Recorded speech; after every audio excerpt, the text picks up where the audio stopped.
planeta del planeta. Estamos de regreso en nuestra conversación con Froilán Esquinca Cano y me gustaría preguntarte, Froilán, me gustaría que profundizáramos un poco más en la cuestión que tiene que ver precisamente con el desarrollo económico y social de los chiapanecos, desde el punto de vista de la ciencia, de la biología y del entreveramiento que hay con todas esas instituciones que nos has mencionado y que, bueno, Chiapas es efectivamente un estado mega diverso donde creo que los habitantes no se merecen los niveles de pobreza que manejamos.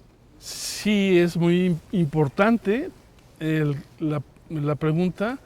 El tema es muy complejo y precisamente una de las formas de apropiación de los recursos naturales y del manejo es como ha venido construyéndose una economía que está fundamentada más en los recursos naturales.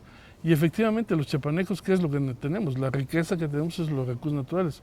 Pero en muchos años los modelos que habían llegado habían efectivamente transitado de modelos templados hacia tropicales cuando no entendíamos el trópico. Recientemente, en los últimos 30 años, hemos entendido el trópico.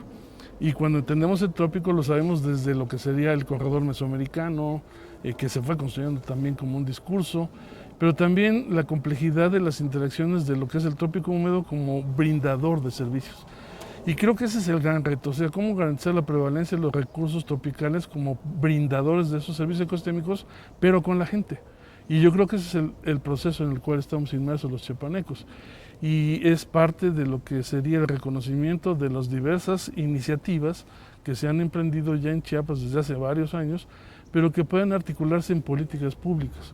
Creo que ese tema es muy importante y eso nos lleva al sur-sureste, porque Oaxaca, Guerrero, el mismo Veracruz, Puebla, nos llevan a ese tipo de connotaciones. La península es otro contexto, ¿no?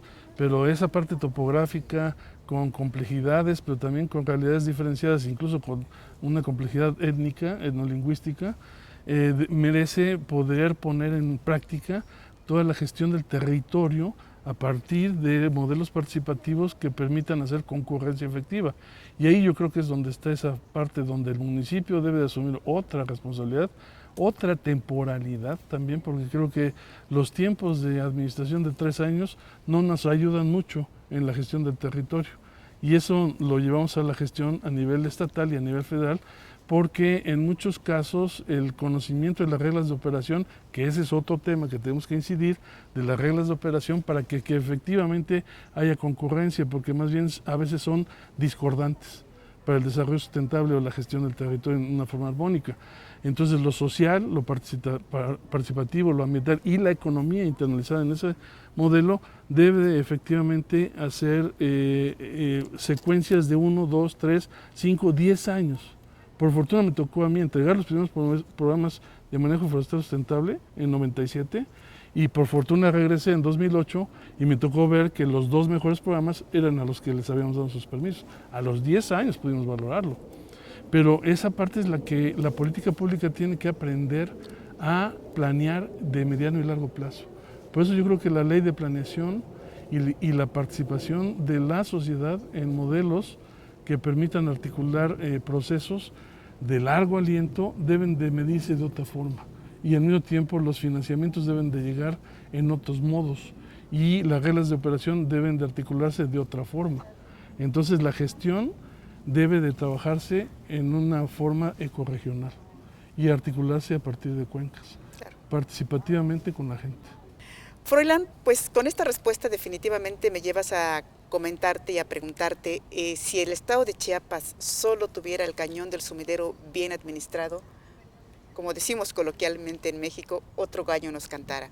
Y por eso la pregunta es, hemos tardado 30 años en entender los ecosistemas de Chiapas. ¿Necesitamos tardarnos 30 años más para aprender a administrar y incluir todas estas reglas de operación que nos has mencionado? Sí, es una parte importante. La gestión del cañón del sumidero es un pequeño arista de todas las áreas protegidas federales. Pero resulta ser que el cobro del recurso que llega, hubo un momento en que sí se compartía con el Estado, con la reserva, pero había el 80-20. Pero se decidió que ya no. Entonces creo que es un tema muy importante. Si no tenemos recursos para atender federalmente esa parte, la concurrencia, por supuesto. Y ahorita hay un trabajo muy interesante que está haciendo al respecto, se está haciendo una junta intermunicipal para de los 20 y tantos municipios que forman parte de los que contribuyen a la cuenca, con recursos de cada municipio para entender ya una compleja realidad, pero conjuntamente. Existe ya la Comisión de Cuenca del Cañón del Sumidero, que es parte de la cuenca del Grijalva-Usumacinta, pero el otro tema más importante es lo que te comentaba, la educación, o sea, como basura, tronco, piedra, asolve, aguas residuales, o sea, todo eso es un cambio de actitudes total, y es como nos lleva a trabajarlo como una estrategia regional, pero también articulada con un liderazgo, y creo que sí, el gobernador ha venido concluyendo esa etapa de liderazgo para poder incidir en eso. Y por el otro lado, creo que también Chiapas depende de la federación. O sea, seamos sensatos, la recaudación local es muy poca, los recursos son naturales. Perdón. En muchos casos hay que hacer un uso eficiente de los recursos. Yo creo que también la concurrencia efectiva de los recursos, yo creo que debe ser. El tema de los recursos naturales mucho depende de líneas, reglas de operación, pero aparte de incomprensión. Yo creo que sí, efectivamente, Chiapas ha sufrido en el tiempo incomprensiones para el manejo de sus recursos naturales. Apenas en los 80s, finales de los 80s, los chiapanecos participamos en la toma de decisiones de cómo aprovechar nuestros bosques. En el tema también del manejo forestal y de los pagos por servicios ambientales, aún en temas de concurrencia, estamos apenas participando y tenemos fondos concurrentes. Y por eso es que hemos decidido conservar, y el Estado le ha apostado también con recursos a fondos concurrentes con CONAFOR, también con CONAGUA, proyectos en donde se están financiando los servicios ecosistémicos con agua. Pero yo creo que más bien la planeación del territorio es donde estamos teniendo problemas. Es donde estamos teniendo problemas que nos lleva a su sureste nuevamente. O sea, el territorio accidentado de Chiapas pues tiene que hacerse la conectividad de otra forma.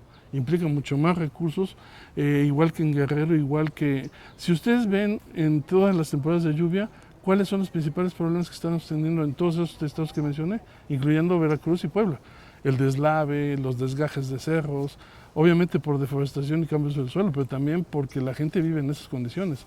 Así se dispersaron y se asentaron. Entonces sí tenemos que hacer uso efectivo del ordenamiento ecológico del territorio, que incida en el ordenamiento urbano también, pero también que haya esa parte de la dimensión de la planeación concurrente, pero también con una toma de decisiones más local, con la participación de las universidades y los colegios.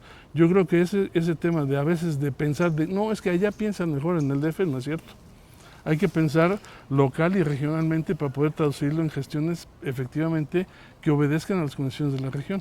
Y por ello digo que las universidades son fundamentales, por eso estamos trabajando con las universidades, claro. Estamos articulando respuestas a partir de las universidades y se ha apostado en Chiapas en los últimos tiempos a que las universidades crezcan, pero también que asuman responsabilidades, y creo que ese es el reto que tiene Chiapas.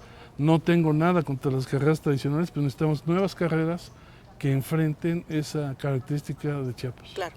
Froilán, muchísimas gracias por estar con nosotros aquí en La Meta del Planeta. Bueno, muchas gracias, Patti. Yo creo que mereces mi felicitación, porque los programas que se dedican a estos temas son pocos aún. Es importante el tiempo que llevas, es parte de la sustentabilidad. Yo creo que la comunicación es uno de los retos que tenemos para que la sociedad asuma compromisos, y sobre todo nuestra sociedad actual, o sea, cómo hacer llegar el mensaje rápido, oportuno, y sobre todo que sea rápido la respuesta de la sociedad, que son los jóvenes. Muchas gracias. La meta del planeta.